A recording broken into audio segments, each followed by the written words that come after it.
Welcome. My name is Natasha Sherman, and I am your host. And my guest today is Dr. Albert Ameo.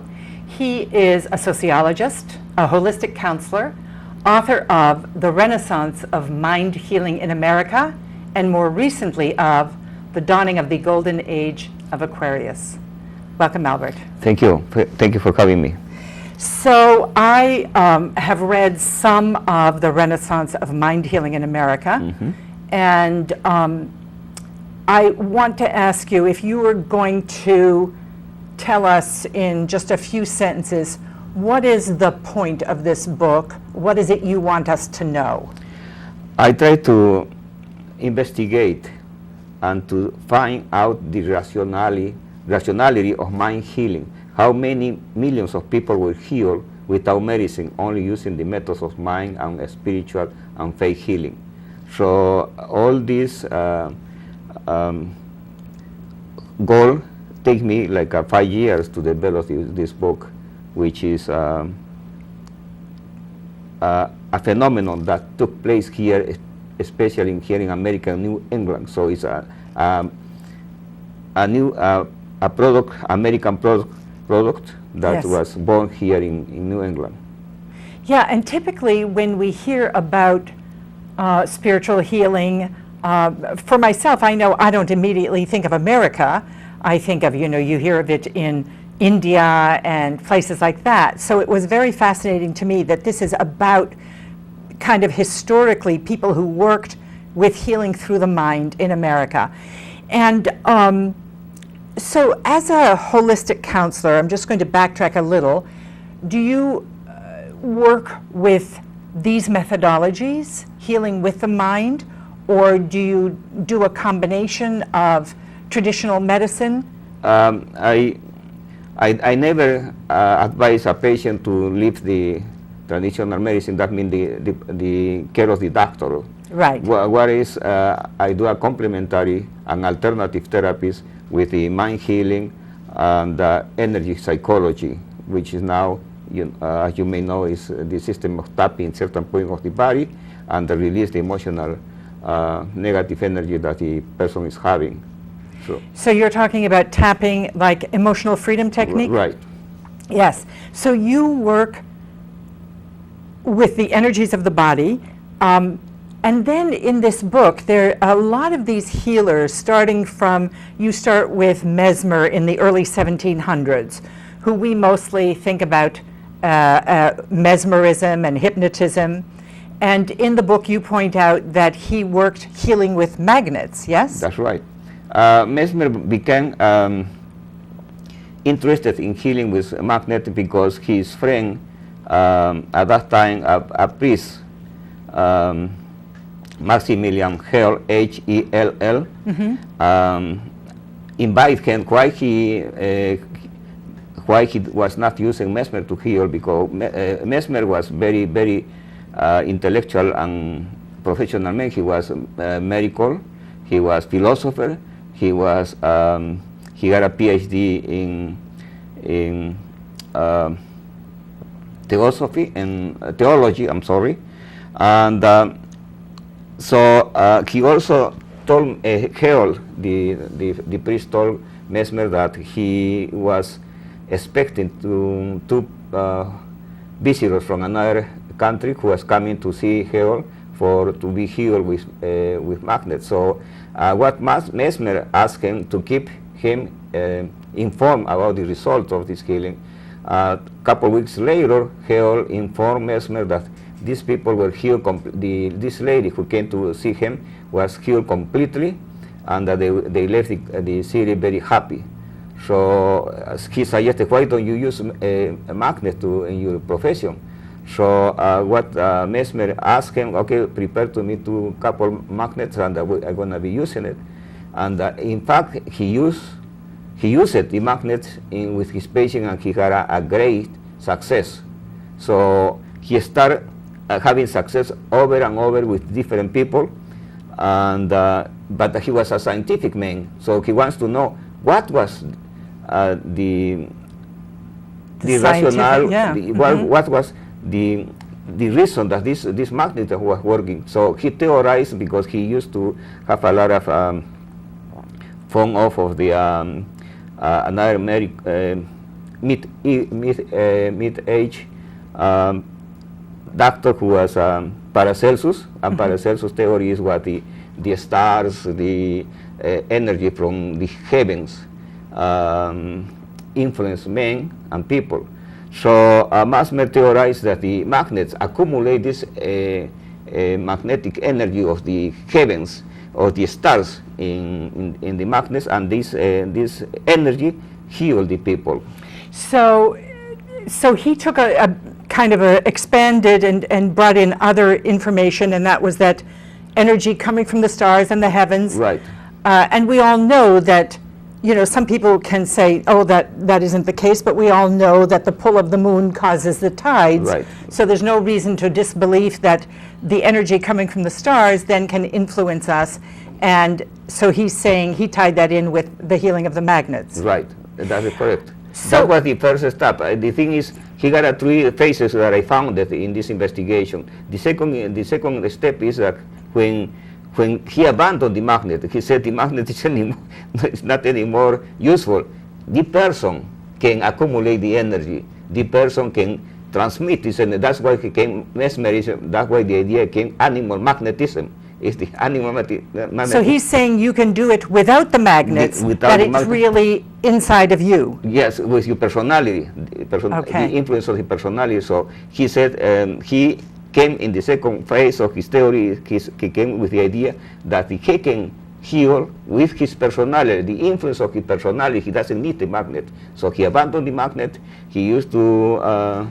Okay, so I'm going to stop you here because there's a lot more to talk about. But the thing that I want to ask you about is, in terms of you and your experience and the way you work with people, you know, so first of all, magnets did help. Right. And now suddenly we hear a lot about magnets. We see people selling healing magnets all over the place. And people try them and they either work or they don't work, I guess depending on the situation. But then he's saying, well, we don't even need that. It's our own personal power. So how do you relate that to your work with people? Okay. My primordial thesis is that every healing is self-healing. Actually, the person himself heals himself. The thing is, you have to empower and to give the mechanism for the person to heal itself. Nobody heals his body, for example, is determined, subconscious is determined to be sick. So, Say again? Nobody is being healed if a person is determined subconsciously to be sick. Okay, so if you're determined subconsciously, because we don't Right. like to believe that we're determined to stay sick, but unconsciously there could be any number of reasons. And so if you're somewhere in your subconscious determined not to get well, then nothing will work, right? Right, exactly. So by the same logic, if you are determined to get well, then you could get well, yes? Right, but that's the role of the therapist. The role of the therapist, for example, Dr. And we're not talking about psychological therapists, we're talking about a holistic therapist. Right, but Dr. Callahan, which was the inventor of the tapping. EFT? No, at the beginning he used to call thought field therapy. Thought field therapy. Okay. He invented a psychological terminology, which is the reverse psychology. Is to find out where is the blockage? The or blockage, which is not allowing the person to heal. Okay. I want to stop you here. I want to correct something. I keep saying EFT, and I'm just collapsing Right. Callahan with EFT. It's just that I know people probably know more that EFT is tapping, but you're saying Dr. Callahan didn't call it that. Right.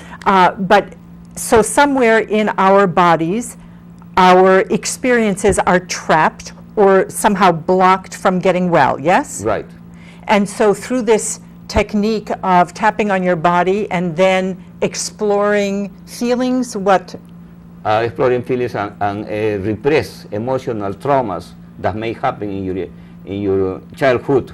Yes. That got stuck in some part of your body. Actually, it's not in the body, it's in the aura, in some part of the aura, and the tapping certain points of your body release this emotional trap, this, which Sigmund Freud called catharsis, or his friend Brouwer.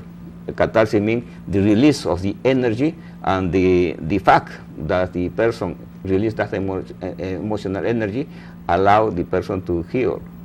You know, it kind of makes sense that emotional trauma does get stuck, and you're talking about the aura or the energy field, and that we keep thinking that we can think our way out of our illness.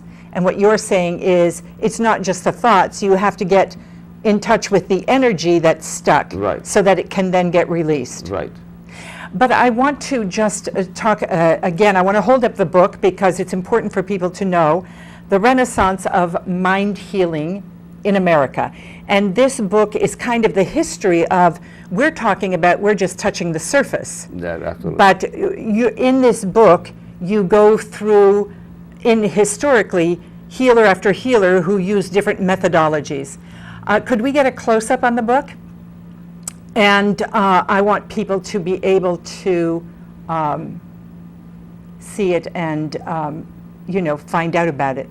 Thank you. So in this book, you kind of have outlined, and one of the things I wanted to talk about and ask you about, because sometimes there's a lot of conversation around you have to believe something in order for it to work. And I know that belief systems are very powerful, and they cause our reality. But I remember years ago working with a healer, and just kind of in an exploration, I had no belief that it would work or no disbelief that it wouldn't work.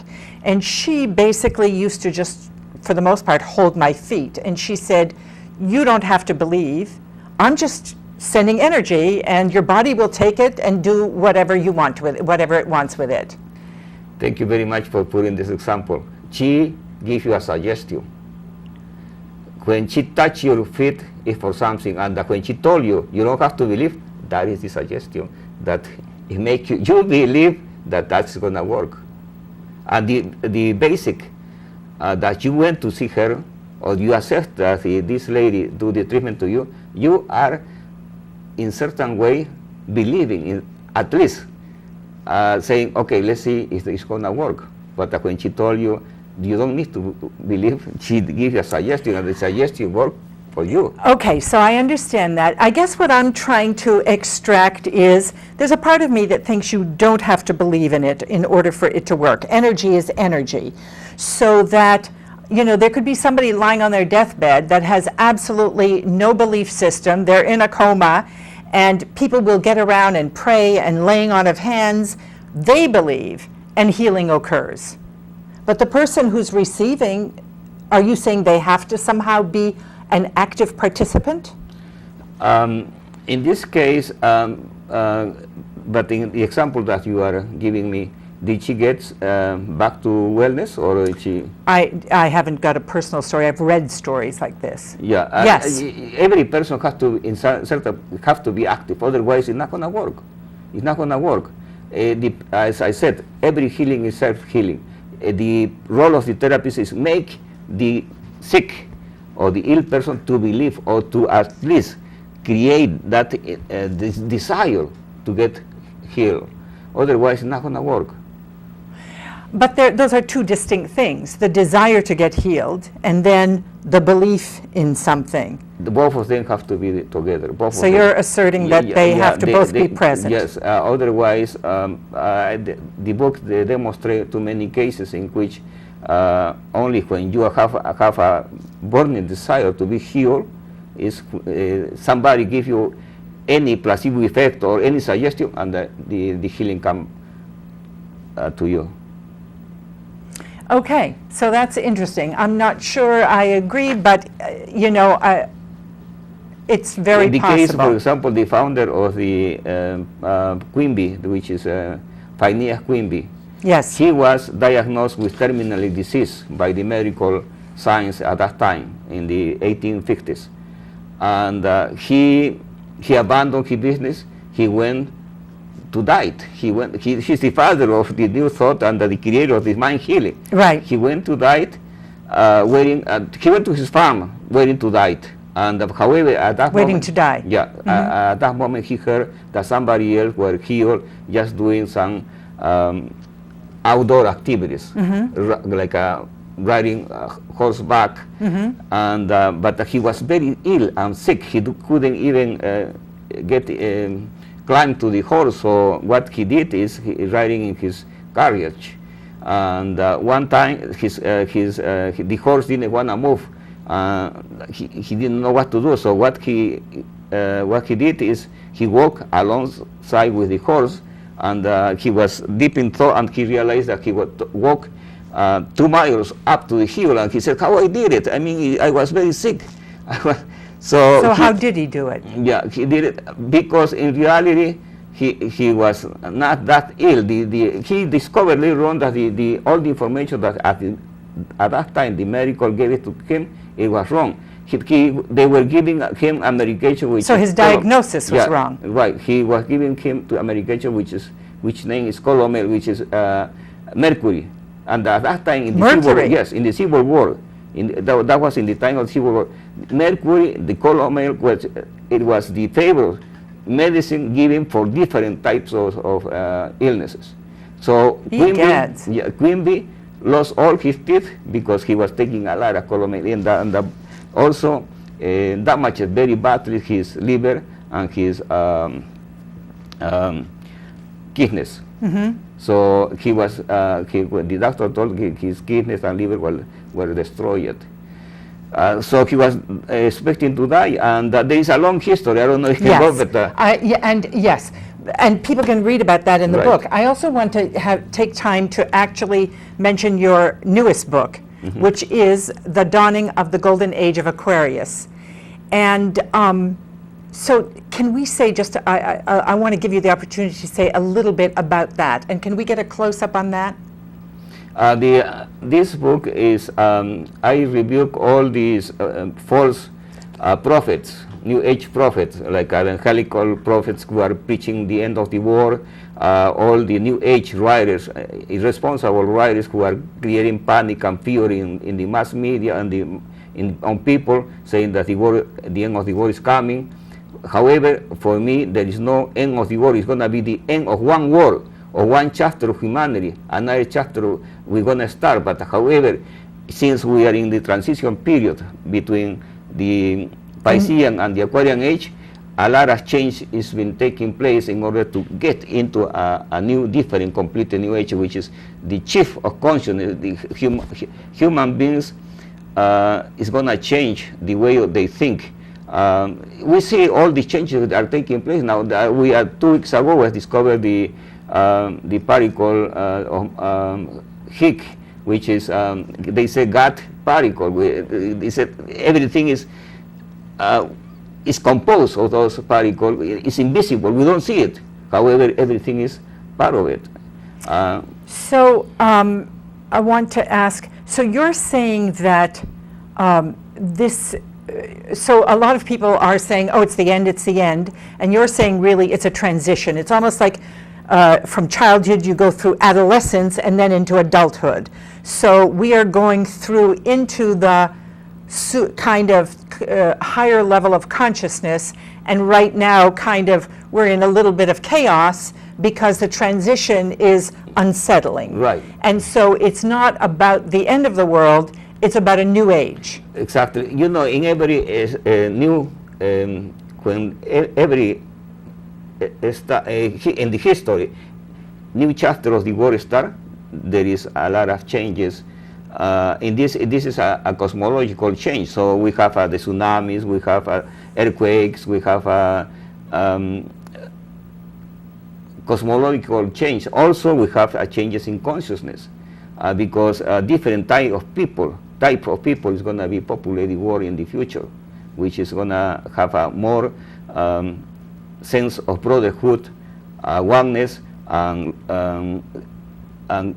care for the humanity. So what do we need to be doing, or what's the optimum way of living through this transition for us? Thank you for asking that. I think the best way is to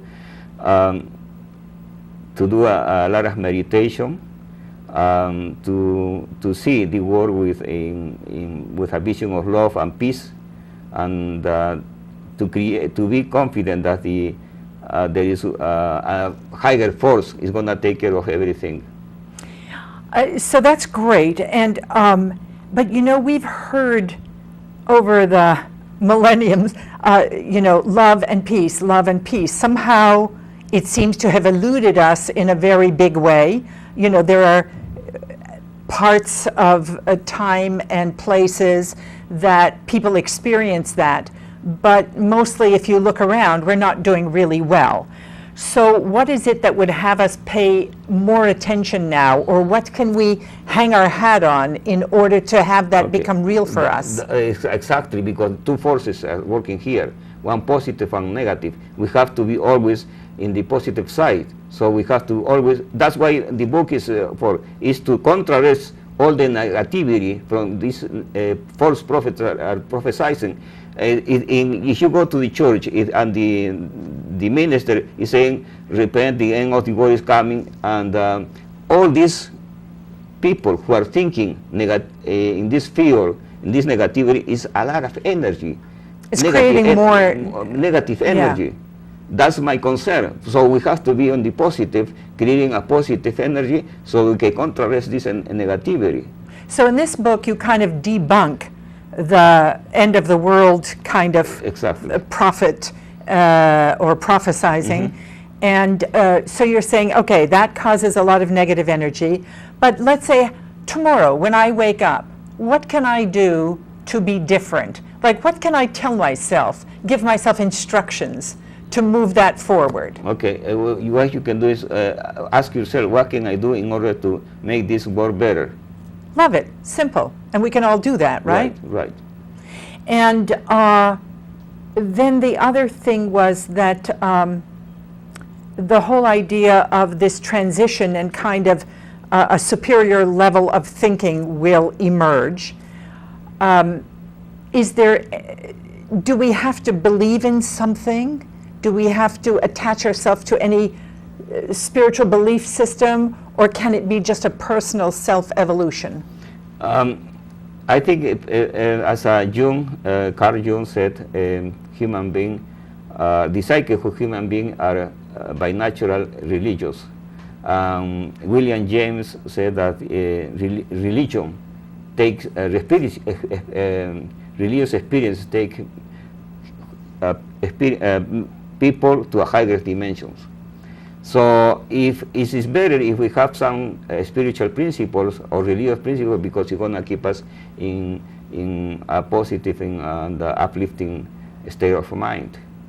So spiritual principles don't necessarily have to be attached to a specific religion. No. It just could be for the greater good, or some connection to something bigger, that feeling bigger than you are, but you don't even have to name it. Right. It's just aligning yourself with exactly. it. All right, so we're basically almost at the end of our time. I invite people to check out your books. And is there anything that in the last 2 minutes you would like to say to our audience? Like, what's your biggest message that you want people to hear? Again, I will reiterate that everything is in yourself. The source of healing are in you. What you need to do is just to keep it in a higher state of mind. For example, if somebody get sick, he has to think that he created in some way or another that illness, and the body has the power to heal itself if you give the time and the proper nutrition to your body. So it's very important to keep this in mind that for example, your body has power to heal itself. No, nothing can be healed, but your body itself. But you have to allow your body to heal itself, and also to keep always keep positive. Positive thinking is very important. Like Emile Coué, I don't know if you remember. Every day I am getting better and better. Every day I'm getting better and better. So it's always positive thinking is going to keep also all your body in good shape. It's very important that we say this. Every thought is an electrical impulse that generates in your brain biochemical changes that transmit to your body with chemicals. On this note, we have to end, but I like that. It's that every thought creates a chemical reaction in your brain, and that chemical reaction in your brain sends signals to your body, and that's where the self-healing or the creating of illness can occur. Yeah.